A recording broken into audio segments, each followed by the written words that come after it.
கண்களை மூடி நாம் யாவரும் செய்வோம். இதாகவே இந்த நல்ல வேலைக்காக நன்றி செலுத்துகிறோம். ஆண்டவரை இந்த வருடத்தில் 3 மாதங்களை நாங்கள் கடந்து வரும்படி எங்களுக்கு கிருபை செய்ததற்காக ஸ்தோத்திரம்.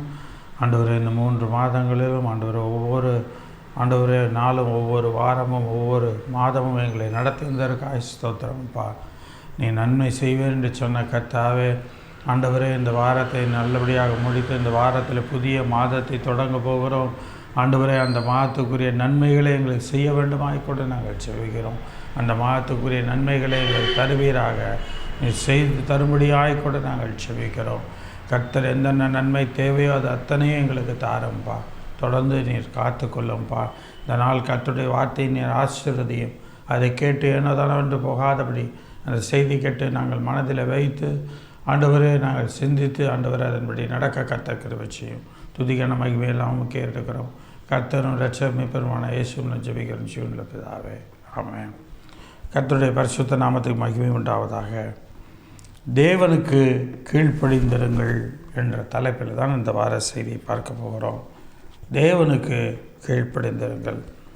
யாக்கோபுக்கு எழுதின நிருபம் 4ஆம் அதிகாரம் 7ஆம் வசனம். யாக்கோபு 4:7. தேவனுக்கு கீழ்ப்படிந்திருங்கள், பிசாசுக்கு எதிர்த்து நில்லுங்கள், அப்பொழுது அவன் உங்களை விட்டு ஓடி போவான். பிசாசுக்கு எதிர்த்து நில்லுங்கள், அப்பொழுது அவன் உங்களை ஓடி போவான் என்று சொல்லலாம். ஆனால் அப்படி சொல்லாமல் நீங்கள் தேவனுக்கு கீழ்ப்படிந்திருங்கள் என்று முதல் சொல்லுகிறார். ஆக அந்த வார்த்தையின்படி நாம் பார்க்கும்பொழுது அந்த நிருபத்தில் தேவனுக்கு முதல் கீழ்ப்படிதல் அவசியம். தேவனுக்கு நாம் கீழ்ப்படிந்த பிற்பாடு தான் பிசாசுக்கு நாம் எதிர்த்து நிற்க முடியும். தேவனுக்கு கீழ்ப்படுகிறவர்களாக நாம் இல்லாதபடிக்கு ஏனோதானவென்ற ஒரு வாழ்க்கை வாழ்வோமானால் நாம் எப்போது பிசாசு நம்ம விட்டு ஓடி போக மாட்டான். நம்ம அண்டையிலே கூடாரம் போட்டு தங்கணும் இருப்பான். ஆக பிசாசுக்கு நாம் எதிர்த்து நிற்க வேண்டும், அப்பொழுது அவன் உங்களை விட்டு ஓடி போவான். ஆக தேவனுக்கு நாம் கீழ்ப்படிந்திருக்கும் பொழுது பிசாசு நம்மளை விட்டு ஓடி போகிறவனாக இருக்கிறான். என கருவியான தேவனுடைய பிள்ளைகளே, அநேக காரியங்கள் பிசாசு நம்மளை சோதிக்கிற காலமாக இருக்கிறது. இந்த காலம் அநேக பிரச்சனைகள், அநேக காரியங்கள், குடும்ப காரியமானாலும் சரி, மற்ற காரியங்களானாலும் சரி, எல்லா காரியங்களிலும் பிசாசினுடைய போராட்டங்கள் அதிகமாக இருக்கிறது. ஆனால் நாம் தேவனுக்கு கீழ்ப்படிந்திருக்கும் போது, நாம் பிசாசுக்கு எதிர்த்து நிற்கும்போது அவன் நம்மளை விட்டு ஓடி போகிறவனாக இருக்கிறான். பிலிப்பியருக்கு எழுதின நிருபம் 2ஆம் அதிகாரம் 5 முதல் 11 வசனங்களை நான் வாசிக்கிறேன். பிலிப்பியர் 2:5 கிறிஸ்து இயேசுவில் இருந்த சிந்தையே உங்களிலும் இருக்க கடவுது. அவர் தேவனுடைய ரூபமாக இருந்தும் தேவனுக்கு சமமாக இருப்பதை கொள்ளையாடின பொருளாக கருதாமல் தம்மைத்தாமே வெறுமையாக்கி அடிமையின் ரூபம் எடுத்து மனுஷர் சாயலானார். அவர் மனுஷ ரூபமாய் காணப்பட்டு மரண பரியந்தம், அதாவது சிலுவையின் மரண பரியந்தமும் கீழ்ப்படிந்தவராகி தம்மை தாமே தாழ்த்தினார் என்று சொல்லி பார்க்கிறோம். ஆக சிலுவையின் மரண பரியந்தம் அவர் தன்னுடைய பிதாவாகிய தேவனுக்கு கீழ்ப்படுகிறவராய் இருந்தார் என்று சொல்லி பார்க்கிறோம். மனுஷ ரூபமாய் காணப்பட்டவர் இங்கே வந்தாலும் உடனே அவர் எல்லாவற்றிலும் தேவனுக்கு கீழ்ப்படியாதவராக அவர் நடக்கவில்லை. அவர் சிலுவையின் மரண பரியந்தம், சிலுவையில் மரிக்கும் பரியந்தம் அவர் கீழ்ப்படிந்தவராக இருந்தார் பிதாவாகிய தேவனுக்கு. எனக்கு அருமையான தேவனுடைய பிள்ளைகளே, அதே போல் நம்முடைய வாழ்க்கையிலும் நாம் பிதாவாகிய தேவனுக்கு கீழ்ப்படுகிறவர்களாக இருக்க வேண்டும். ஆண்டவராகிய இயேசு கிறிஸ்து சொல்லுகிற ஒவ்வொரு வார்த்தைக்கும், சொல்லியிருக்கிற ஒவ்வொரு வசனத்துக்கும் நாம் கீழ்ப்படுகிறவர்களாக இருக்க வேண்டும். அப்படி கீழ்ப்படியும் பொழுது தேவன் நம்மை ஆசீர்வதிக்கிறவராக இருக்கிறார்.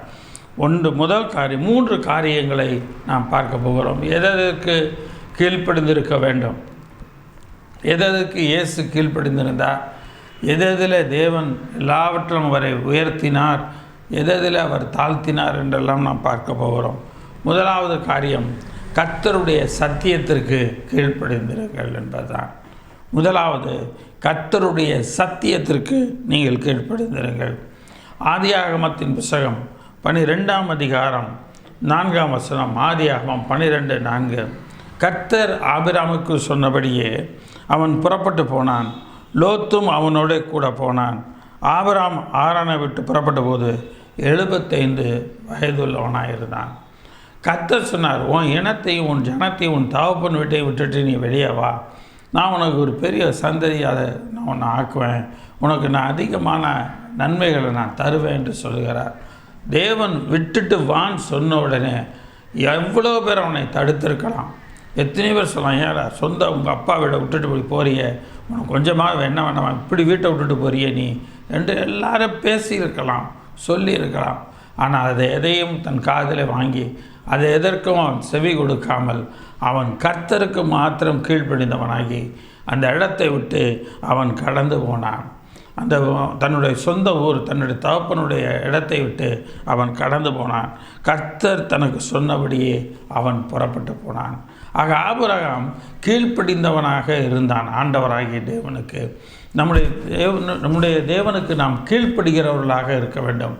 தேவன் என்ன சொல்லுகிறாரோ அந்த வார்த்தைகளுக்கு நாம் கீழ்ப்படியும் பொழுது, ஐயோ இது இப்படி இருக்கு, இப்படி ஆண்டவர் சொல்லியிருக்காரு, இதில் இந்த நிலையில் நாம் இப்போ இதை விட்டோம்னா நமக்கு எதுவுமே கிடைக்காது, எதுவும் கிடைக்கிறது கஷ்டமாச்சு என்று பலவித காரியங்களை யோசிக்கிறதல்ல. அங்கே ஆண்டவர் சொன்ன மாத்திரத்தில் அப்படியே ஆபிரகாம் எல்லாத்தையும் விட்டுட்டு அவன் அங்கே வெளியே வந்தான் என்று பார்க்கிறோம். 3 யோவானின் புத்தகம் 1ஆம் அதிகாரம் 1ஆம் வசனத்திலிருந்து நாம் பார்க்க போகிறோம். 3 யோவான் 1:1 மூப்பனாகிய நான் சத்தியத்தின்படி நேசிக்கிற பிரியமான காயுவுக்கு எழுதுகிறதாவது, அதாவது மூப்பனாகிய நான் சத்தியத்தின்படி நேசிக்கிற பிரியமான காயுவுக்கு எழுதுகிறது. சத்தியத்தின்படி நேசிக்கிற ஒரு தன்மை இருக்க வேண்டும். அதாவது உண்மையான நேசித்தல், உண்மையாகவே அன்பு கூறுதல், இது அங்கே இருக்க வேண்டும். பிரியமானவனே, உன் ஆத்துமா வாழ்கிறது போல நீ எல்லாவற்றிலும் வாழ்ந்து சுகமாக இருக்கும்படி வேண்டுகிறேன். அந்த வாழ்த்துதல் அங்கே உண்மை உள்ளதாக இருக்கிறது, அது சத்தியம் உள்ளதாக இருக்கிறது. அவன் பிரியமானவனே, உன் ஆத்துமா வாழ்கிறது போல நீ எல்லாவற்றிலும் வாழ்ந்து சுகமாக இருக்கும்படி வேண்டுகிறேன் என்று அவர் சொல்கிறார். சகோதரர் நீ சத்தியத்தில் நடந்து கொள்ளுகிறாய் என்று உன்னுடைய உண்மையை குறித்து சாட்சி கொடுத்த போது நான் மிகவும் சந்தோஷப்பட்டேன். நீ சத்தியத்தில் நடந்து கொள்ளுகிறாய் என்று உன்னுடைய உண்மையை குறித்து சாட்சி கொடுத்த போது நான் மிகவும் சந்தோஷப்பட்டேன். நீ சத்தியத்தில் நடந்துக்கிறன்னு உனக்கு குறித்து சொன்னாங்கப்பா, எனக்கு ரொம்ப சந்தோஷம். நீ சத்தியத்தில் நடந்துக்கிறன்றதை கேள்விப்பட்ட மாத்திரத்தில் எனக்கு அதிக சந்தோஷமாக இருக்கிறது. என் பிள்ளைகள் சத்தியத்தில் நடக்கிறார்கள் என்று நான் கேள்விப்படுகிற சந்தோஷத்திலும் அதிகமான சந்தோஷம் எனக்கு இல்லை. என் பிள்ளைங்க எல்லாரும் சத்தியத்துக்கு கீழ்ப்படுகிறாங்கன்ற கேள்விப்படுகிற அந்த சந்தோஷத்திலும் அதிகமான சந்தோஷம் எனக்கு இல்லை. பிரியமானவனே, நீ சகோதரருக்கும் அந்நியருக்கும் செய்கிற யாவற்றையும் உண்மையாய் செய்கிறாய். ஆக சத்தியத்துக்கு கீழ்ப்படுகிறவனாக அவன் இருக்கிறான் காயு. ஆக அந்த காயுக்கு அவன் எழுதும் சொல்லுகிறான், உன் ஆத்மா வாழ்கிறது போல நீ எல்லாவற்றையும் வாழ்ந்து சுகித்திரு. நீ சத்தியத்தின்படி நடக்கிறபடினாலே உனக்கு எல்லா காரியங்களும் உன்னுக்கு ஆத்மாவுக்கு ஏற்றபடி எல்லாம் நிறைவேறுகிறதா இருக்கும் என்று சொல்லி பார்க்கிறோம். அதே அதிகார இடத்துல 7ஆம் வசனத்தில் பாருங்கள், ஏனெனில் அவர்கள் புறஜாதியரிடத்தில் ஒன்றும் வாங்காமல் அவருடைய நாமத்து நிமித்தம் புறப்பட்டு போனார்கள். ஆகையால் நாம் சத்தியத்திற்கு உடன் வேலைக்காரராக இருக்கும்படி அப்படிப்பட்டவர்களை சேர்த்து கொள்ள கடனாளிகளாக இருக்கிறோம். ஆகையால் நாம் சத்தியத்திற்கு உடன் வேலையாட்களாக இருக்கும்படி அப்படிப்பட்டவர்களை சேர்த்து கொள்ள கடனாளிகளாக இருக்கிறோம். சத்தியத்துக்கு உடன் வேலையாட்களாக இருக்கும்படி நாம் செய்கிற சத்தியம், பேசுகிற சத்தியம், நடந்து கொள்கிற எண்ணங்கள் எல்லா சத்தியத்துக்கும் உடன் வேலையாட்களாக இருக்கும்படி அப்படிப்பட்டவங்களை, சத்தியத்துக்கு கீழ்ப்படுகிறவங்களை நாம் சேர்த்து கொள்ள வேண்டும். சத்தியத்துக்கு கீழ்ப்படியாதவர்களை சேர்த்து கொள்வோமானால் ஒருவேளை அவர்கள் நம்மையும் சத்தியத்தை விட்டு விலகி போக செய்து விடுவார்கள். 12ஆம் வசனத்தை பாருங்கள். அதே அதிகாரம் 12ஆம் வசனத்தை நீங்கள் பாருங்கள். தீமோத்தேயு எல்லாராலும் நற்சாட்சி பெற்றதும் அல்லாமல் சத்தியத்தாலும் நற்சாட்சி பெற்றவனாக இருந்தான். தீமோத்தேயு எல்லாவிடலும் நற்சாட்சி பெற்றதும் ஆயிராமல் சத்தியத்தாலும் நற்சாட்சி பெற்றவன் என்று சொல்லுகிறான். அவன் சத்தியத்தாலும் நற்சாட்சி பெற்றவன்ப்பா. அவன் எல்லாராலும் நற்சாட்சி பெற்றது பெருசில்லை, அவன் சத்தியத்தாலும் அவன் நற்சாட்சி பெற்றவனாக இருக்கிறான். எனக்கு அருமையான தேவனுடைய பிள்ளைகளை, நாம் எல்லாராலும் நற்சாட்சி பெற்றிருந்தாலும் சத்தியத்தால் நற்சாட்சி பெற்றவர்களாக இருக்க வேண்டும். நம்முடைய வாழ்க்கையில் அவங்க மட்டும் அவங்க சொல்கிற காரியம் என்ன சொல்கிறாங்களோ அதை அப்படியே நிறைவேற்றுவாங்க, அதை அப்படியே செய்வாங்க. அந்த அளவுக்கு கர்த்தர் அவங்கள நடத்துவார் என்று நம்ம சொல்லுகிறவர்களாக இருக்க வேண்டும். 2 யோவானின் புத்தகம் 1ஆம் அதிகாரம் 1ஆம் வசனம் முதல் நாம் பார்க்கிறோம்.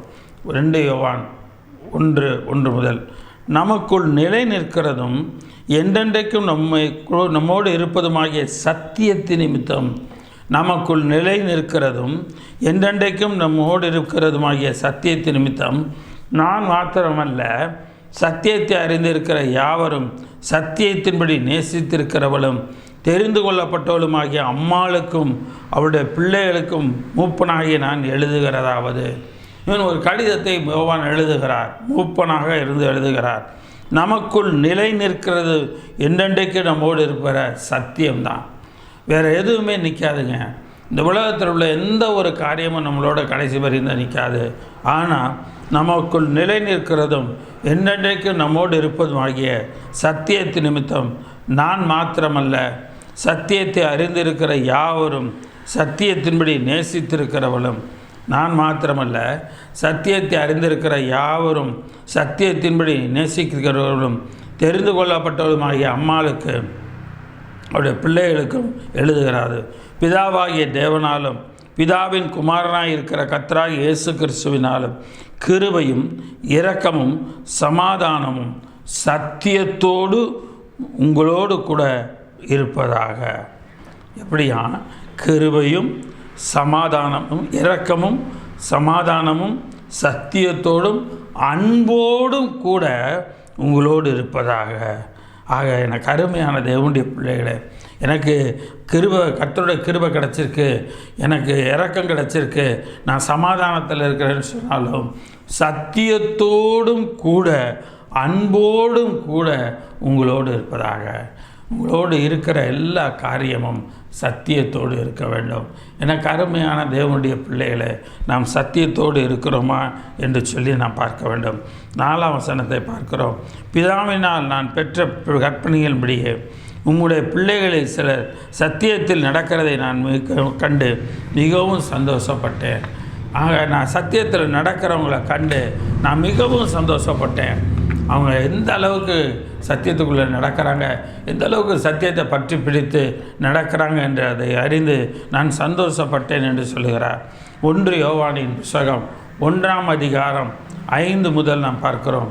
1 யோவான் 1ஆம் அதிகாரம் 5ஆம் வசனம் முதல், தேவன் ஒளியாய் இருக்கிறார், அவரில் எவ்வளவேனும் இருள் இல்லை.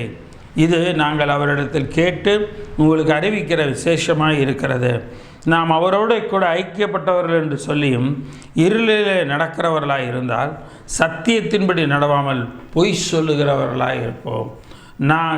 நான் இயேசு கிறிஸ்துவோடு ஐக்கியப்பட்டிருக்கிறேன்னு சொல்லியும் நான் இருளிலே நடக்கிறவனாக இருந்தால் சத்தியத்தின்படி நடவாமல் பொய் சொல்லுகிறவர்களாய் இருப்போம் என்று சொல்லி அங்கே சொல்லுகிறார்.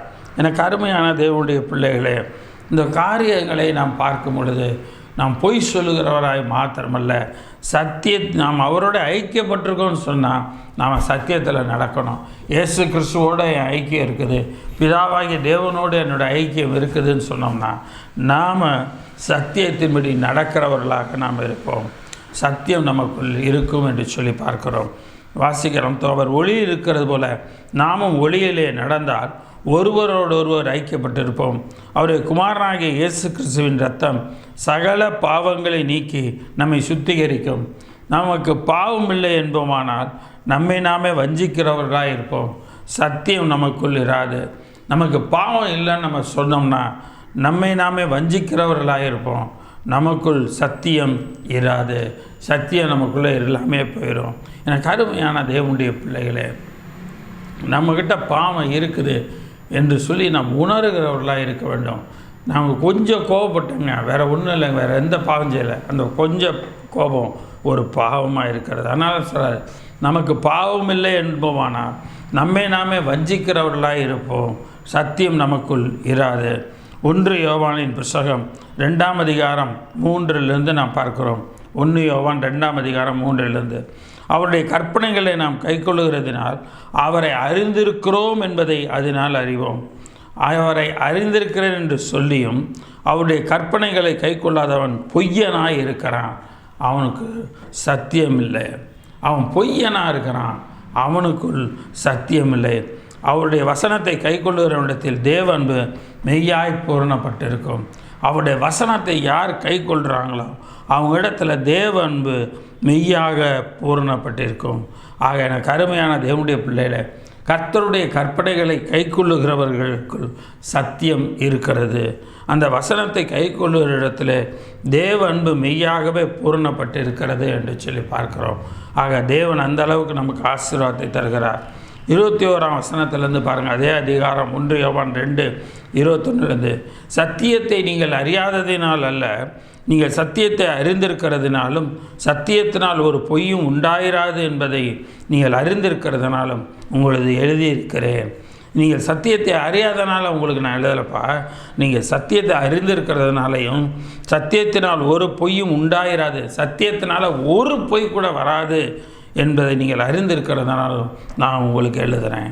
எனக்கு அருமையான தேவனுடைய பிள்ளைகளே, நாம் சத்தியத்தில் இருக்கோம் என்று சொன்னால் நம்ம எல்லாவற்றிலும் கீழ்ப்படுகிறவர்களாக, நம்ம எல்லாவற்றும் சத்தியத்தை கீழ்ப்படுகிற நடக்கும்போது தேவன் நமக்குள் இருக்கிறார், கர்த்தருடைய ஆவியானவர் நமக்குள் இருக்கிறார், கர்த்தராகிய இயேசு கிறிஸ்துவின் பிரசன்னம் நமக்குள் என்றைக்கும் இருக்கிறதா இருக்கிறது. இயேசுவை கிறிஸ்துவல் என்ற மறுதலிக்கிறவனே அல்லாமல் வேறு யார் பொய்யன்? கர்த்தராகிய இயேசுவை மறுதலிக்கிறவன் தான் பொய்யனாக இருக்கிறான், வேறு யாரும் பொய்யனா இல்லை. எனக்கு அருமையான தேவனுடைய பிள்ளைகளை, சத்தியத்துக்கு கீழ்ப்படுகிறோமா, சத்தியத்தை கீழ்ப்படுத்தி நம்ம ஒப்பு கொடுக்குறோமா என்பதை நான் பார்க்க வேண்டும். எனக்கு அருமையான தேவனுடைய பிள்ளைகளை, யோவான் எழுதின சுவிசேஷம் 8ஆம் அதிகாரம் 26ஆம் வசனம், யோவான் 8:26 உங்களை குறித்து பேசவும் நியாயம் தீர்க்கவும் எனக்கு அநேக காரியங்கள் உண்டு.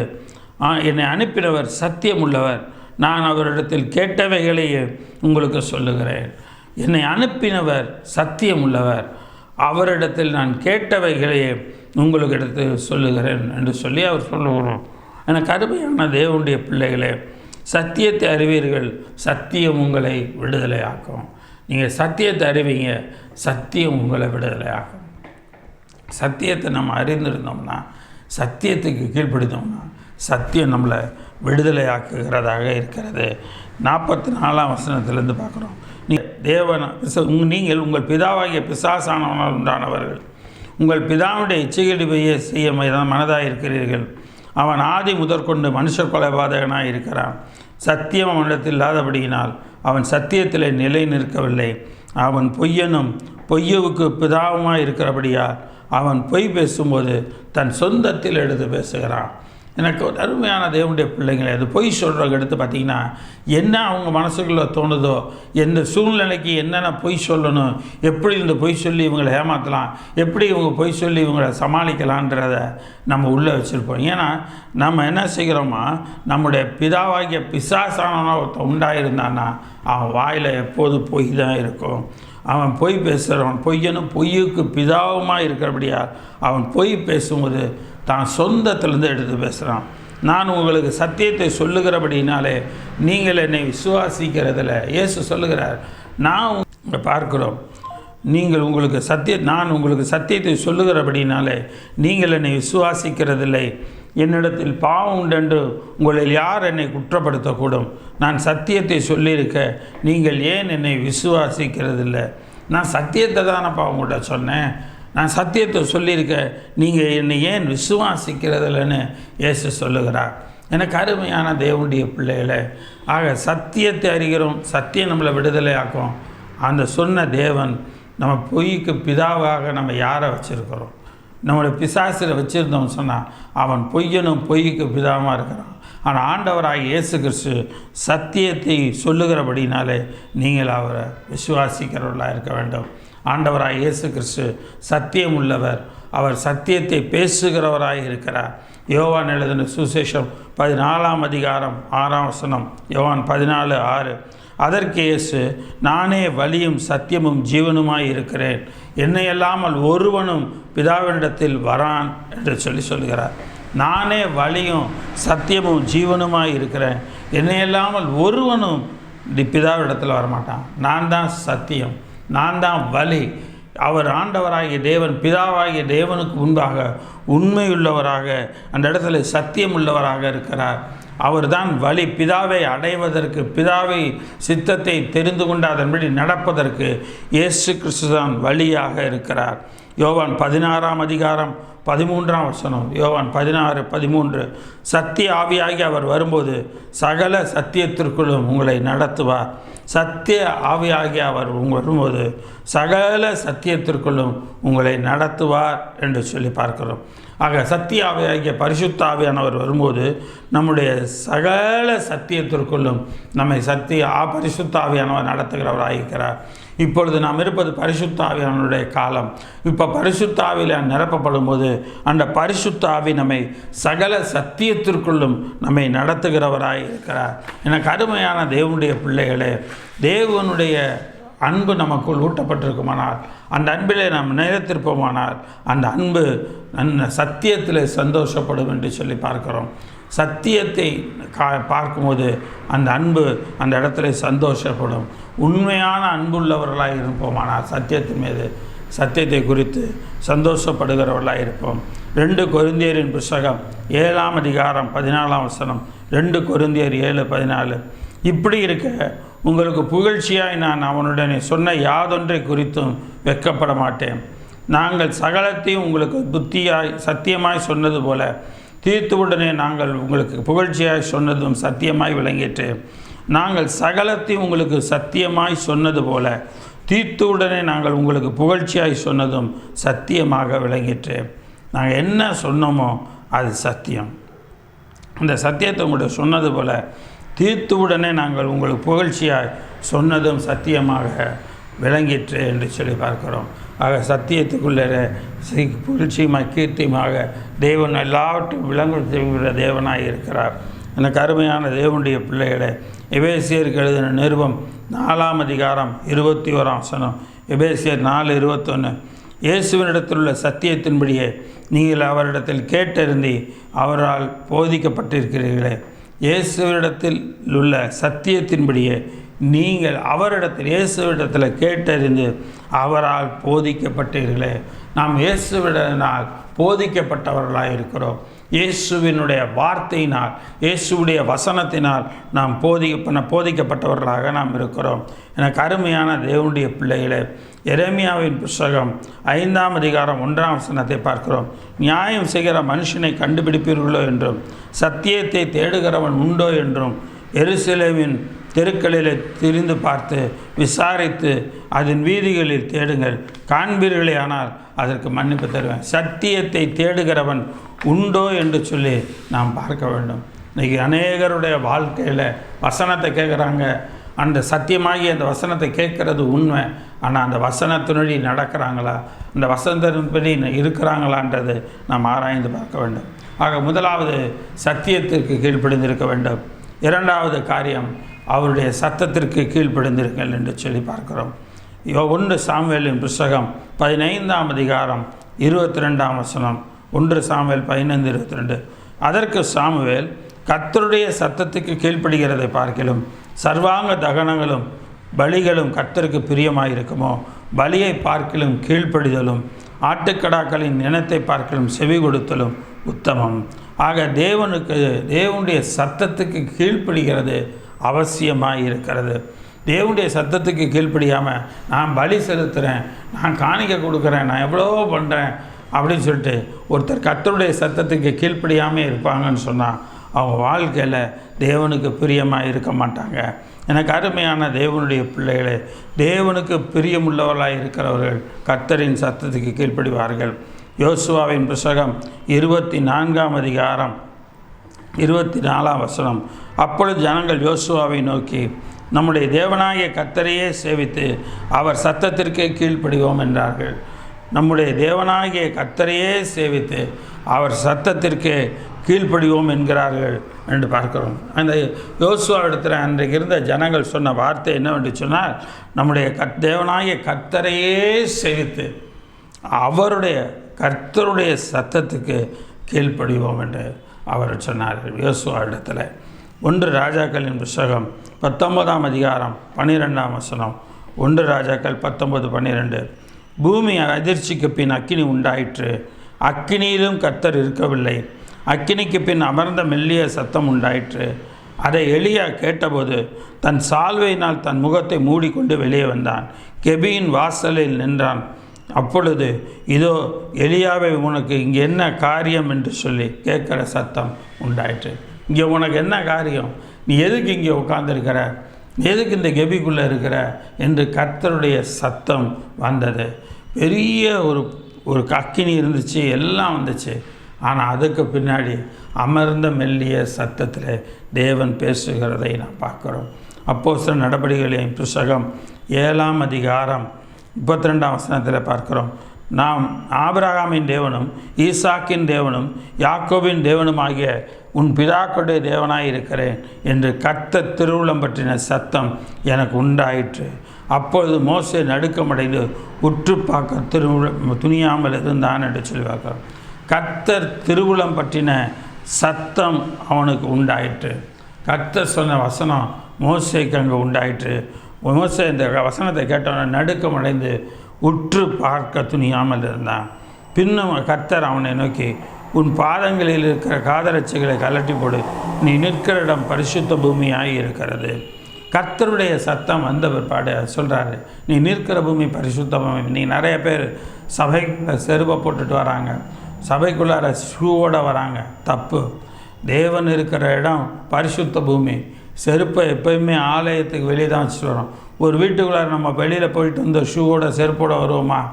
அதில் வரமாட்டோம். ஆனால் தேவனுடைய ஆலயத்துக்கு போகும்போது செருப்பை போட்டுட்டு ஷூவை போட்டுட்டு தான் உள்ளே போவாங்க. அதை மாற்ற வேண்டும். அதே அதிகாரம் 35ஆம் வசனத்தில், உன்னை அதிகாரியாகவும் நியாயாதிபதியாகவும் ஏற்படுத்தினவன் யார் என்று சொல்லி அவர்கள் மறுதளித்திருந்த இந்த மோசேயைத்தானே தேவன் முட்செடியில் அவனுக்கு தரிசனமான தூதனாலே தலைவனாகவும் மீட்பனாகவும் அனுப்பினார். இந்த ஜனங்கள்லாம் என்ன கேட்டாங்கன்னா, உன்னை எங்களுக்கு அதிகாரியாக யார் வச்சா, உன்னை எங்களுக்கு நியாயாதிபதியாக யார் ஏற்படுத்தினான்னு கேட்டால், அந்த ஜனங்களுக்காக அந்த ஜனங்க முன்னாடியே, அந்த மறுதளித்த அந்த ஜனங்க முன்னாடியே மோசையை தேவன் மீட்பனாகவும் தலைவனாகவும் தேவன் அங்கே அனுப்புகிறார் என்று பார்க்கிறோம். கர்த்தருடைய சத்தத்துக்கு கீழ்ப்படியும் பொழுது கர்த்தர் பெரிய காரியங்களை அங்கே செய்கிறவராயிருக்கிறார்.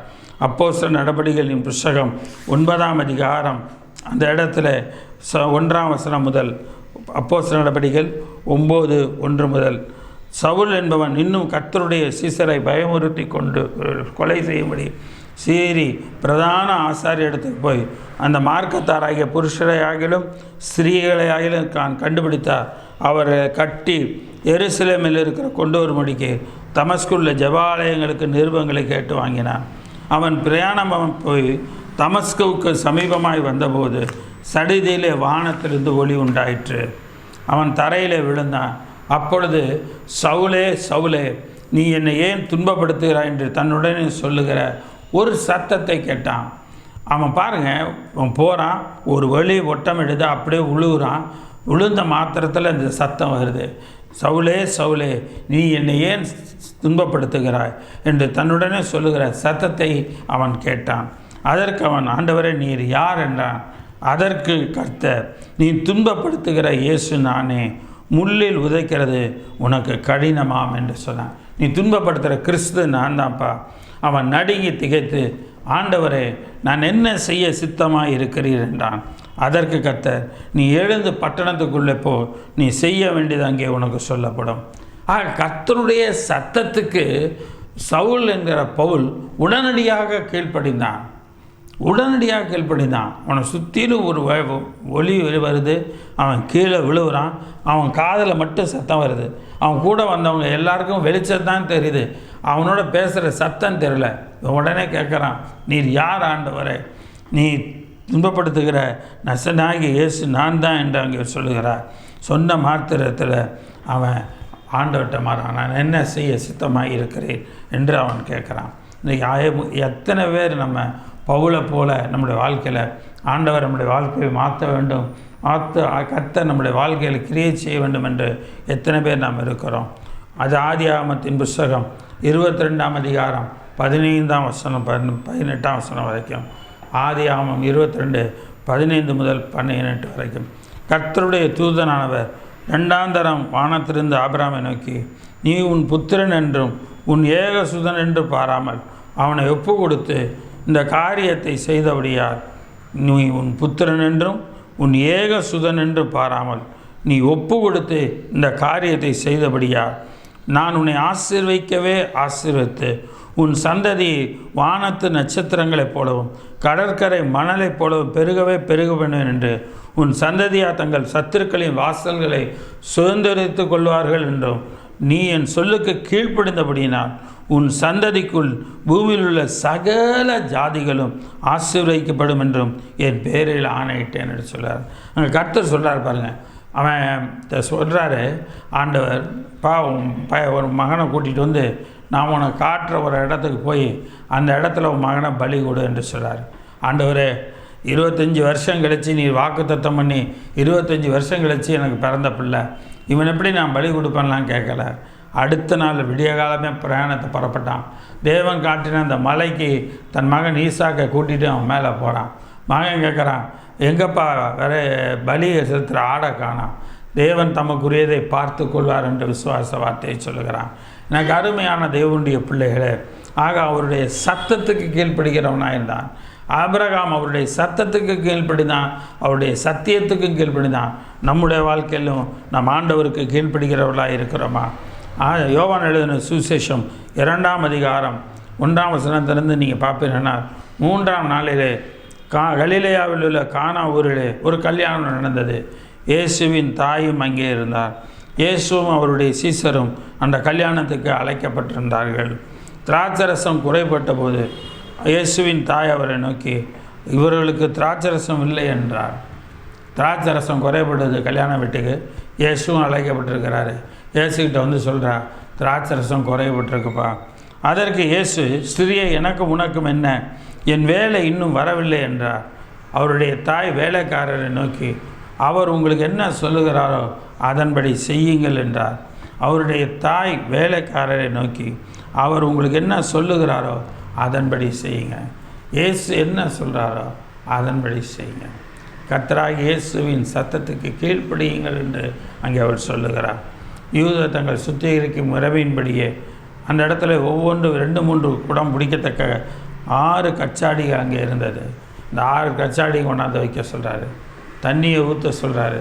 தண்ணி அவங்க கீழ்ப்படிந்து ஆண்டவராய் இயேசுவின் வார்த்தைக்கு கீழ்ப்படிந்து தண்ணியை ஊற்றுறாங்க. இப்போ சொல்கிறாரு, அதை மொண்டு கொண்டு போய் பந்தி விசாரிப்பு ஆரம்பத்தில் கொடுன்றாரு. இப்போ இவங்க மொண்டு கொண்டு போய் கொடுக்குறாங்க. இந்த தண்ணி ஊற்றுனது இவங்களுக்கு தெரியும், அந்த தண்ணியை தான் மொண்டுட்டு போகிறதுன்றது தெரியும். ஆனால் அங்கே போகும்போது அது அதிக சுவையுள்ள திராட்சரசமாக மாறி இருந்தது. எனக்கு அருமையான தேவனுடைய பிள்ளைகளை, நம்முடைய வாழ்க்கையில் எந்த விதமான சுவையில்லாத ஒரு தண்ணீரை போல் நாம் இருக்கலாம். நம்முடைய வாழ்க்கையையும் தேவன் திராட்சரசத்தை போல சுவையுள்ள ஒரு வாழ்க்கையை தேவன் நம்முடைய வாழ்க்கையாக மாற்றுவார்.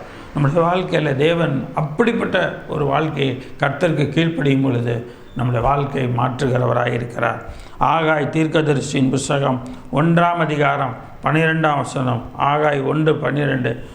அப்பொழுது செல்தியேலின் குமாரனாகிய செருபாபேலும் யோத்சாதாக்கின் குமாரனாகிய யோசுவா என்னும் பிரதான ஆசாரியனும் ஜனத்தில் மீதியான அனைவரும் தங்கள் தேவனாகிய கர்த்தருடைய சத்தத்துக்கும் தங்கள் தேவனாகிய கர்த்தர் அனுப்பின ஆகாய் என்னும் தீர்க்கதரிசியுடைய வார்த்தைகளுக்கும் செவி கொடுத்தார்கள். ஜனங்கள் கர்த்தருக்கு முன்பாக பயந்திருந்தார்கள். ஆக எல்லாரும் தேவனாகிய சத்தத்துக்கு கீழ்ப்படிஞ்சாங்க. முதலாவது பார்த்தோம், கர்த்தருடைய சத்தியத்துக்கு கீழ்ப்படிந்தார்கள்.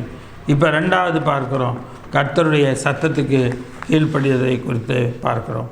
3வது கடைசியாக பார்க்குறோம், கர்த்தருடைய சித்தத்திற்கு கீழ்ப்படிந்திருங்கள் என்று சொல்லி பார்க்குறோம். கர்த்தருடைய சித்தத்திற்கு மத்தேயு எழுதின சுவிசேஷம் 26ஆம் அதிகாரம் 38 முதல் 42 வசனங்கள். மத்தேயு 26:38-42.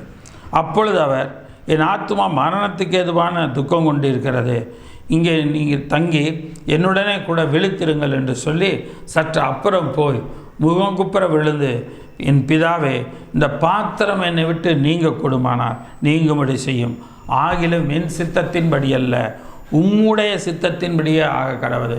ஆண்டவராகிய இயேசு கிறிஸ்து தன்னுடைய பிதாவாகிய தேவனை நோக்கி ஜெபம் பண்ணும்பொழுது, என் சித்தம் ஒன்று வேண்டாம், உம்முடைய சித்தத்தின்படி ஆக கடவுது என்று சொல்லி ஜெபம் பண்ணார்.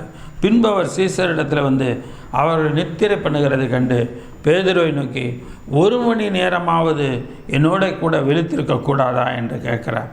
ஆக நீங்கள் சோதனைக்கு உட்படாதபடிக்கு ஆவியில் உற்சாகம் உள்ளது, மாம்சம் பலவீனம் உள்ளது. அவன் மறுபடியும் 2ஆம் தரம் போய், என் பிதாவே, இந்த பாத்திரத்தில் நான் பானம் பண்ணாலும் இது என்னை விட்டு நீங்கக்கூடாதாகில் உம்முடைய சித்தத்தின்படி ஆக கடவுது. உம்முடைய சித்தம் என் வாழ்க்கையில் நிறைவேற்றும். ஆண்டவராகி இயேசு கிறிஸ்து பிதாவின் குமாரனாக இருக்க நேசகுமாரனாக இருந்தும் அவர் என்னுடைய சித்தத்தின் ஆடி ஆக்கடவது என்று சொல்லி அவர் சொல்லுகிறார். அதே போல் நம்முடைய வாழ்க்கையிலும், ஆண்டவரே, உம்முடைய சித்தத்தின்படி என் வாழ்க்கையில் எல்லாம் நடக்கட்டும்ப்பா, உம்முடைய சித்தம் என் வாழ்க்கையில் விளங்கட்டும் என்று சொல்லும் பொழுது கர்த்தருக்கு பிரியமாயிருக்கும். 1 நாளாகமத்தின் புஸ்தகம் 13ஆம் அதிகாரம் 1-2 வசனங்கள். 1 நாளாகமம் 13:1-2. தாவீது 1000 பேருக்கு தலைவரோடும் 100 பேருக்கு தலைவரோடும் சகல அதிபதிகளோடும் ஆலோசனை பண்ணி இஸ்ரவேல் சபையெல்லாம் நோக்கி, உங்களுக்கு சம்மதியும் நம்முடைய தேவனாகிய கர்த்தருக்கு சித்தமுமாய் இருந்தால் இஸ்ரவேல் தேசங்களிலெல்லாம் இருக்கிற மற்ற சகோதரரும் அவர்களுடைய தங்கள் வெளிநிலங்களில் இருக்கிற ஆசாரியரும் லேவியரும் நம்மோட கூடும்படிக்கு நாம் சீக்கிரமாக இடத்தில் ஆள் அனுப்பி தேவனுடைய பெட்டியை கொண்டு வரணுங்க, கர்த்தருடைய பெட்டியை கொண்டு வரணும்னு எல்லாரோடையும் கலந்து உட்காந்து பேசுகிறான். அப்படி பேசுவோம்னு சொல்கிறான். நம்முடைய நம்முடைய தேவனாகிய கர்த்தருக்கு சித்தமாக இருந்தார். ஆக உங்கள் எல்லாருக்கும் விருப்பம் இருக்கணும், எல்லாவற்றுக்கும் மேலே கர்த்தராகிய தேவனுடைய சித்தமும் இருக்கணும்னு சொல்லி அவன் ஜெபம் பண்ணுறான். ஆக நம்முடைய வாழ்க்கையிலும் கர்த்தருடைய சித்தம் நிறைவேறணும். ஆக எந்தவித காரியத்திலும் கர்த்தருடைய சித்தம் இல்லாமல் எதையும் நம்முடைய வாழ்க்கையில் செய்ய வேண்டாங்க. நம்முடைய வாழ்க்கை முன்னேறுவது கடினமாக இருக்கும். ஆகவே கர்த்தருடைய சித்தத்தின்படி செய்வோம். கர்த்தர் நிச்சயமாக செய்ய வல்லவராயிருக்கிறார். சங்கீதத்தின் புஸ்தகம் 115ஆம் அதிகாரம் 3ஆம் வசனம். சங்கீதம் 115:3. நம்முடைய தேவன் பரலோகத்தில் இருக்கிறார், தமக்கு சித்தமான யாவையும் செய்கிறார். நம்முடைய தேவன் பரலோகத்தில் இருக்கிறார், தமக்கு சித்தமான யாவையும் அவர் செய்கிறவராய் இருக்கிறார் என்று சொல்லி பார்க்கிறோம். ஆக தேவன் பரலோகத்தில் இருக்கிற தேவன் தமக்கு சித்தமான யாவையும் நமக்கு செய்கிறவராயிருக்கிறார். நம்முடைய வாழ்க்கையில் செய்ய வல்லவராயிருக்கிறார். நாம் ஜெபம் பண்ணுவது, ஆண்டவரே, உனக்கு சித்தமானதை செய்ய எனக்கு கிருபை தாரும், உன்னுடைய சித்தம் மாத்திரம் என் வாழ்க்கையில் நிறைவேறட்டும் என்று நாம் கேட்போம். சங்கீதம் 135:5-6 வசனங்களை பார்க்கிறோம். சங்கீதம் 135:5-6. கர்த்தர் பெரியவர் என்றும் நம்முடைய ஆண்டவர் எல்லா தேவர்களுக்கும் மேலானவர் என்றும் நான் அறிவேன். வானத்திலும் பூமியிலும் சமுத்திரங்களிலும் எல்லா ஆழங்களிலும் கர்த்தர் தமக்கு சித்தமானவைகளெல்லாம் செய்கிறார். வானத்திலும் பூமியிலும் சமுத்திரத்திலும் எல்லா ஆழங்களிலும் கர்த்தர் தமக்கு சித்தமானதை செய்கிறார். இந்த பூமியில் மாத்திரமல்ல, வானத்திலையும் கடல்லையும் தேவன் எல்லாவற்றிலும் தமக்கு சித்தமானதை செய்கிறார். எனக்கு அருமையான தேவனுடைய பிள்ளைகளே, தேவனுடைய சித்தம் எல்லா இடத்திலும் விளங்குகிறது. நம்முடைய வாழ்க்கையிலும் விளங்க வேண்டும். தேவனுடைய சித்தத்தை நாம் செய்கிறவர்களாக இருக்க வேண்டும். ஏசாயா 46:9. ஏசாயா 46:9. முந்தி பூர்வ காலத்தில் நடந்தவைகளை நினையுங்கள். நானே தேவன், வேறொருவரும் இல்லை. நானே தேவன், எனக்கு சமானம் இல்லை. அந்தத்தில் உள்ளவைகளை ஆதி முதற்கொண்டும் இன்னும் செய்யப்படாதவைகளை பூர்வ காலம் முதற்கொண்டும் அறிவிக்கிறேன். என் ஆலோசனை நிலை நிற்கும், எனக்கு சித்தமானவைகளை எல்லாம் செய்வேன் என்று சொல்லி உராஞ்சுகிற ஒரு பட்சி கிழக்கிலிருந்தும் என் ஆலோசனை நிறைவேற்றும் மனுஷனை தூரதேசத்திலிருந்து வரவழைக்கிறேன். இதை சொன்னேன், அதை நிறைவேற்றுவேன், அதை திட்டமிடினேன், அதை செய்து முடிப்பேன். ஆக சித்தமானதை தேவன் யார் செய்கிறாங்களோ அவங்கள தேவன் பயன்படுத்துகிறார். இங்கே அதுதான் சொல்லி பார்க்குறோம். நானே தேவன், வேறொருவரும் கிடையாது. நானே தேவன், எனக்கு சமானமானவங்களும் யாரும் கிடையாது. ஆதி முதற்கொண்டு அந்த முதற்கொண்டு என்னுடைய சித்தமானவைகளை நான் செய்கிறேன். ஆக என் சித்தம்தான் உங்களுடைய வாழ்க்கையில் நிறைவேறும். உராஞ்சுகிற பட்சியை கிழக்கிலும் அதை ஆலோசனை நிறைவேற்றும் மனுஷனை தூரத்திலும் இருந்து வரவழைக்கிறேன் என்று சொன்னேன். அருமையான தேவனுடைய பிள்ளைகளை, தேவன் நம்முடைய வாழ்க்கையை ஆசிரியக்கிறவராக இருக்கிறார். ஏசாயா தீர்க்கதரிசியின் புத்தகம் 53ஆம் அதிகாரம் 10ஆம் வசனம். ஏசாயா 53:10. கர்த்தரோ அவரை நொறுக்க சித்தமாகி அவரை பாடுகளுக்கு உட்படுத்தினார். அவருடைய ஆத்மா தன்னை குற்ற நிவாரண வழியாக ஒப்பு கொடுக்கும்போது அவர் தமது சந்ததியை கண்டு நீடித்த நாளாக இருப்பார். கர்த்தருக்கு சித்தமானது அவர் கையினால் வாய்க்கும். கர்த்தருக்கு சித்தமானது, பிதாவாகிய தேவனுக்கு சித்தமானது குமாரனாகிய இயேசு கிறிஸ்துவின் கையினால் வாய்த்தது. ஆண்டவராக இயேசு கிறிஸ்து யார் யார் வியாதியஸ்தர்கள், யார் யார் பலவீனர்கள், யார் யார் மேல் கைகளை வைத்து ஜெபிக்கிறாரோ அவங்க எல்லாருடைய வாழ்க்கையிலும் அந்த இடத்துல நடந்தது என்று சொல்லி பார்க்கிறோம். எனக்கு அருமையான தேவனுடைய பிள்ளை, எல்லாவற்றுக்கும் மேலாக ஒரு காரியத்தை பார்க்கிறோம். மத்தேயு எழுதின சுவிசேஷம் 10ஆம் அதிகாரம் 29 முதல் 32 வசனங்களை பார்க்கிறோம். மத்தேயு 10:29-32. ஒரு காசுக்கு 2 அடைக்கலாங்குருவியை விற்கிறார்கள் அல்லவா? ஆயினும் உங்கள் பிதாவின் சித்தம் இல்லாமல் அவைகளில் ஒன்றாகிலும் தரையிலே விழாது. உங்கள் தலைமையில் உள்ள மயிரெல்லாம் எண்ணப்பட்டிருக்கிறது. ஆதலால் பயப்படாதிருங்கள். அநேகம் அடைக்கலாங்குருவிகளை பார்க்கலாம், நீங்கள் விசேஷித்ததா இல்லையா? ஆயினும் பிதாவின் சித்தம் இல்லாமல் ஒரு பறவை கூட கீழே விழாது. ஒரு சின்ன அடைக்கலாங்குருவி அது கூட கீழே தரையில் விழாது. அதுபோல் உங்கள் தலையில் உள்ள மயிரெல்லாம் எண்ணப்பட்டிருக்கிறது. ஆதலால் பயப்படாதுங்க. தகைவிலான் குருவியை பார்க்கிலும் நீங்கள் அடைக்கலான் குருவியை பார்க்கிலும் நீங்கள் விசேஷித்தவங்க. நீங்கள் அடைக்கலான் குருவியை பார்க்கலாம் விசேஷித்தம் உள்ளவர்கள். ஆக தேவனுடைய சித்தத்தை தேவனுக்குள் கீழ்ப்படிந்து செய்கிறவர்களாக இருக்க வேண்டும். மத்தேயு சுவிசேஷம் 11ஆம் அதிகாரம் 27ஆம் வசனம். மத்தேயு 11:27. சகலமும் என் பிதாவினால் எனக்கு ஒப்பு கொடுக்கப்பட்டிருக்கிறது. பிதா தவிர வேறொருவனும் குமாரனை அறியான். குமாரன் எவனுக்கு அவரை வெளிப்படுத்த சித்தமாக இருக்கிறாரோ அவனும் தவிர வேறொருவனும் பிதாவை அறியான்.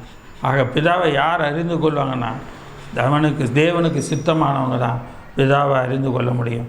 யாருக்கு தம்மை வெளிப்படுத்த சித்தமாக இருக்கிறாரோ பிதாவாகிய தேவன் அவருக்கு தம்மை வெளிப்படுத்துகிறவராக இருக்கிறார். வேறொருவனாலும் பிதாவை அறியான் என்று சொல்லி பார்க்கிறோம். அருமையான தேவனுடைய பிள்ளைகளை, தேவன் நமக்கு வெளிப்படுத்துகிறார். எபேசியருக்கு எழுதின நிருபம் 5ஆம் அதிகாரம் 16-17 வசனங்களை பார்க்கிறோம். எபேசியர் 15, 16, 17. நாட்கள் பொல்லாதவைகளானதால் காலத்தை பிரயோஜனப்படுத்திக் கொள்ளுங்கள். ஆகையால் நீங்கள் மதியற்றவர்களாயிராமல் கர்த்தருடைய சித்தம் இன்னதென்று உணர்ந்து கொள்ளுங்கள். ஆக நீங்கள் மதியற்றவர்களாயிராமல் கர்த்தருடைய சித்தம் இன்னதென்று உணர்ந்து கொள்ளுங்கள். மதி இல்லாமல் இருக்காதீங்கப்பா. கர்த்தருடைய சித்தம் இன்னதென்று உணர்ந்து கொள்ளுங்கள் என்று சொல்லுகிறார். எனக்கு அருமையான தேவனுடைய பிள்ளைகளை, கர்த்தருக்குள் ஒப்பு கொடுத்து நம்மை காத்து கொள்ளும்போது கர்த்தருடைய சித்தம் இன்னதென்று நம்மளால் உணர்ந்து கொள்ள முடியும். கர்த்தருடைய சித்தத்தை உணர்ந்து நாம் செயல்படுத்தும் போது அந்த காரியங்களெல்லாம் வாய்க்கும். நம்ம என்னென்ன காரியங்கள் செய்கிறோமோ, நம்ம என்னென்ன காரியங்கள் பண்ணுறோமோ அவையெல்லாம் வாய்க்கும். கொலோசையர்கள் நிருபம் 1ஆம் அதிகாரம் 27ஆம் வசனம். கொலோசையர் 1:27. புறஜாதிகளுக்குள்ளே விளங்கி அந்த ரகசியத்தில் உள்ள மகிமையின் ஐஸ்வர்யம் இன்னதென்றும் தேவன் தம்முடைய பரிசுத்தவான்களுக்கு தெரியப்படுத்த சித்தமாயினார். புறஜாதிகளுக்குள்ளே விளங்கி அந்த ரகசியத்துள்ள மகிமையின் ஐஸ்வர்யம் இன்னதென்று தேவன் தம்முடைய பரிசுத்தவான்களுக்கு தெரியப்படுத்த சித்தமானார். ஆக இந்த மகிமை என்னதென்றதை தேவன் தமக்கு பிரியமான பரிசுத்தவான்களுக்கு தெரியப்படுத்த சித்தமானார். பரிசுத்தவான்களுக்கு அதை தெரியப்படுத்துகிறார். ஆக அருமையான தேவனுடைய பிள்ளைகளை, நாம் பரிசுத்தமாக இருப்போமானால் தேவன் நமக்கும் தெரியப்படுத்த சித்தமாவார். கர்த்தர் பெரிய காரியங்களை செய்வார். கொலோசையர்கள் நிருபம் 4ஆம் அதிகாரம் 12ஆம் வசனம். கொலோசையர் 4:12. எப்பாப்ராவும் உங்களுக்கு வாழ்த்துதல் சொல்லுகிறான். உங்களை சேர்ந்தவனும் கிறிஸ்துவின் ஊழியக்காரனுமாகிய இவன் நீங்கள் தேவனுக்கு சித்தமானவை எல்லாவற்றையும் தேறினவர்களாயும் பூரண நிச்சயமுள்ளவர்களாய் நிலை நிற்க வேண்டும் என்று தன் ஜெபங்களிலே உங்களுக்காக எப்போதும் போராடுகிறான். நீங்கள் தேவனுக்கு சித்தமானவைகள் எல்லாவற்றிலும், சித்தமான ஒன்றில் என்றல்ல, சித்தமானவைகள் எல்லாவற்றிலும் தேறினவர்களாகவும் பூரண நிச்சயம் உள்ளவர்களாகவும் நிலை நிற்க வேண்டும். தேவனுக்கு சித்தமானதில் எல்லா காரியத்திலும் தேவனுக்கு சித்தமானதில் பூரண நிச்சயம் உள்ளவர்களாயும் தேறினவளாய் நிலைநிற்க வேண்டும் என்று அவன் தான் ஜெபத்தில் உங்களுக்காக ஜெபம் பண்ணுறான். அப்போ அந்த நாட்களில் ஏறெடுக்கப்பட்ட ஜெபம் என்ன விட ஜெபமாக இருந்துச்சு? அவங்க தேவ சித்தத்துக்கு கீழ்ப்படியணும். அவங்க எல்லோரும் கர்த்தருடைய சித்தம் என்னதென்று உணர்ந்து அதுக்கு பரிபூர்ணமாக அவங்க கீழ்ப்படியணும் என்று சொல்லி வந்தாங்க. 1 தெசலோனிக்கேயர் 4:3 நீங்கள் பரிசுத்தம் உள்ளவர்களாக வேண்டும் என்பதே தேவனுடைய சித்தமாக இருக்கிறது. ஏன்னா பரிசுத்தவான்களுக்கு தான் தேவன் எல்லாத்தையும் வெளிப்படுத்துகிறார் தமக்கு சித்தமானதை. அதனால் இங்கே பார்க்குறோம், இங்கே தெசலோனிக்கேயருக்கு எழுதும்போது பவுல் எழுத சொல்கிறாரு, நீங்கள் பரிசுத்தமாக உள்ளவர்களாக வேண்டும் என்பதே தேவனுடைய சித்தமாக இருக்கிறது. அப்போ நம்முடைய வாழ்க்கையில் நாம் பரிசுத்தம் உள்ளவர்களாக மாற வேண்டும் என்பதே தேவனுடைய சித்தம்.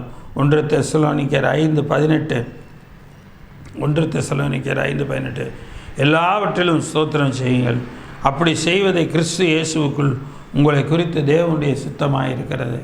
எல்லாவற்றையும் குறித்து ஸ்தோத்திரம் செய்யுங்கள், அப்படி செய்வது கிறிஸ்து இயேசுவுக்குள் உங்களை குறித்து தேவனுடைய சித்தமாக இருக்கிறது என்று சொல்லி பார்க்கிறோம். 1 தீமோத்தேயுவின் புத்தகம் 2ஆம் அதிகாரம் 4ஆம் வசனம். 1 தீமோத்தேயு 2:4 எல்லா மனுஷரும் ரட்சிக்கப்படவும் சத்தியத்தை அறிகிற அறிவை அடையவும் அவர் சித்தமுள்ளவராயிருக்கிறார். ஒருத்தர் கூட விடக்கூடாது.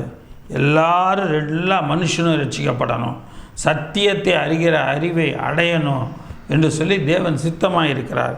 1 தெசலோனிக்கேயர் 5:18 பார்க்குறோம், எல்லாவற்றிலும் ஸ்தோத்திரம் செய்யுங்க, அப்படி செய்வதை கிறிஸ்து இயேசுவுக்குள் உங்களை குறித்து தேவன் பிதாவாகிய தேவனுடைய சித்தம் என்ன தெரியுமா? கிறிஸ்து இயேசுக்குள்ளாக நாம் எல்லாவற்றிலும் நல்லதோ கெட்டதோ எல்லாவற்றிலும் கர்த்தருக்கு ஸ்தோத்திரம் செலுத்துவோம். தேவன் நன்மையை மாத்திரமே நமக்கு நடத்த வல்லவராக இருக்கிறார். 1 பேதுருவின் புத்தகம் 2ஆம் அதிகாரம் 15ஆம் வசனம். 1 பேதுரு 2:15 நீங்கள் நன்மை செய்கிறதினாலே புத்தியின மனுஷருடைய அறியாமையை அடக்குவது தேவனுடைய சித்தமாக இருக்கிறது. நீங்கள் நன்மை செஞ்சீங்கன்னா போதும், புத்தியின மனுஷருடைய அறியாமை அடக்குவது இல்லையா? புத்தியின மனுஷனுடைய அறியாமை அடக்குவது தேவனுடைய சித்தமாக இருக்கிறது. இப்போ இதனால் நாம் நன்மை செய்கிறதுனால, எனக்கு அருமையான தேவனுடைய பிள்ளைகளை, நாம் நன்மை செய்கிறதில் சோர்ந்து போகாதபடிக்கு நாம் நன்மையை செய்வோம். நம்மளால் முடிந்த அளவுக்கு எவ்வளவு நன்மை செய்ய முடியுமோ அந்த அளவுக்கு செய்வோம். கர்த்தருடைய சித்தத்தை நிறைவேற்றுவோம். அதனால தான் பாருங்கள், ஆண்டவரிடத்தில் வந்து ஜெபம் பண்ணுறவங்க தங்களுக்கு இயேசு கிறிஸ்துவிடத்தை சுகம்னு சொல்லி கேட்குறவங்க எல்லாருமே, ஆண்டவர் உமக்கு சித்தமானால் என்னை சுத்தமாக்கு என்று சொல்லி கேட்பாங்க. மார்க் எழுதின சுவிசேஷம் 1ஆம் அதிகாரம் 39 பார்க்குறோம் 41ஆம் வசனம் வரைக்கும். கலிலேய நாடெங்கும் அவருடைய ஜெபாலயங்கள் அவர் பிரசங்கம் பண்ணி கொண்டும் பிசாசுகளை துரத்தி கொண்டும் இருந்தார். அப்பொழுது குஷ்டரோகி ஒருவன் அவரிடத்தில் வந்து அவர் முன்பாக முழங்கால் படியிட்டு, உமக்கு சித்தமானால் என்னை சுத்தமாக்க உம்மால் ஆகும் என்று வேண்டிக் கொண்டான். உமக்கு சித்தம்னா, உமக்கு விருப்பம்னா என்னை சுத்தமாக்க உம்மால் கூடும். ஆக என்னை சுத்தமாக்க, என்னுடைய குஷ்டரோகம் நீங்கி நல்லபடியாக நான் இருக்க ஒருவரால் செய்ய முடியும் என்று சொல்லுகிறான். இயேசு மனதுருகி அவன்கிட்ட கேட்டோன்னே இயேசு மனதுருகி கையை நீட்டி அவனை தொட்டு, எனக்கு சித்தம் உண்டு, எனக்கு விருப்பம் உண்டு, நீ சுகமாக. சித்தம் என்பது கர்த்தருடைய விருப்பம் கூட. ஆக நம்முடைய கர்த்தருக்கு சித்தமானதை செய்யும்போது, கர்த்தருக்கு விருப்பமானதை செய்யும்போது தேவன் நமக்கு சுத்தமாக கொடுக்கிறார். அவர் இப்படி சொன்ன உடனே குஷ்டரோகம் அவனை விட்டு நீங்கிட்டு அவன் சுத்தமானான். குஷ்டரோகம் அவனை விட்டு நீங்கி போச்சு, அவன் சுகமானான். இப்போவும் சொல்கிறேன், கர்த்தருக்கு சித்தமானது என்பது நம்முடைய வாழ்க்கையில் நாம் எல்லாவற்றிலும் சுகமாக இருக்க வேண்டும் என்பது தான். தேவன் எல்லாவற்றிலும் நம்ம சுகமாக இருக்கும்படி தேவன் நம்மை விரும்புகிறார். எனக்கு அருமையான தேவனுடைய பிள்ளைகளே, முதலாவது கர்த்தருடைய சத்தியத்திற்கு கீழ்ப்படிய வேண்டும். 2வது கர்த்தருடைய சத்தத்துக்கு கீழ்ப்படிய வேண்டும். 3வது கர்த்தருடைய சித்தத்துக்கு கீழ்ப்படிய வேண்டும். கர்த்தர் பெரிய காரியங்களை செய்வாராக. கண்களை மூடி செய்ப்போம். பிதாவே, இந்த நல்ல வேலை காண்பிச்சு தரும் இந்த நாளிலும் கூட கர்த்தாவே, ஆண்டவரே ஸ்தோத்திரப்பா, 3 காரியங்களை குறித்து கேள்விப்பட்டோம். பிதாவினுடைய சித்தத்துக்கு கீழ்ப்படிய வேண்டும், பிதாவினுடைய சத்தத்துக்கு கீழ்ப்படிய வேண்டும், பிதாவின் சத்தியத்துக்கு கீழ்ப்படிய வேண்டும் என்று சொல்லி பார்த்தோம்ப்பா. அந்த 3 காரியங்களுக்கு நாங்கள் கீழ்ப்படிய கிருபை தாரோம். சத்தியத்திற்கும் சத்தத்திற்கும் சித்தத்திற்கும் கீழ்ப்படிய எங்களுக்கு கிருபை தாரோம். கீழ்ப்படிந்து அநேக நன்மைகளை இடத்திலிருந்து பெற்றுக்கொள்கிறவர்களாக நீர் எங்களை மாற்றும் ஆண்டவரே. எங்களை உங்களுடைய கரத்தில் ஒப்பு கொடுக்குறோம். இதுக்கு செய்தி கேட்குற உங்களுடைய பிள்ளைகள் ஒவ்வொருவரையும் உங்களுடைய கரத்தில் ஒப்பு கொடுக்குறோம். நீர் ஆசீர்வதியும். இந்த வாரத்துக்குரிய நன்மையை தாரும். இந்த வாரத்தில் தொடங்க போகிற புதிய மாதத்துக்குரிய நன்மையை தாரும். அவர்களை ஆசீர்வதியும் ஆண்டவரே. ஒரு நன்மை குறைபடாதபடி காத்துக்கொள்ளும். உங்களுடைய பிள்ளைகள் எல்லா நன்மைகளை சுதந்திரித்து கொள்ள கிருபை செய்யும்.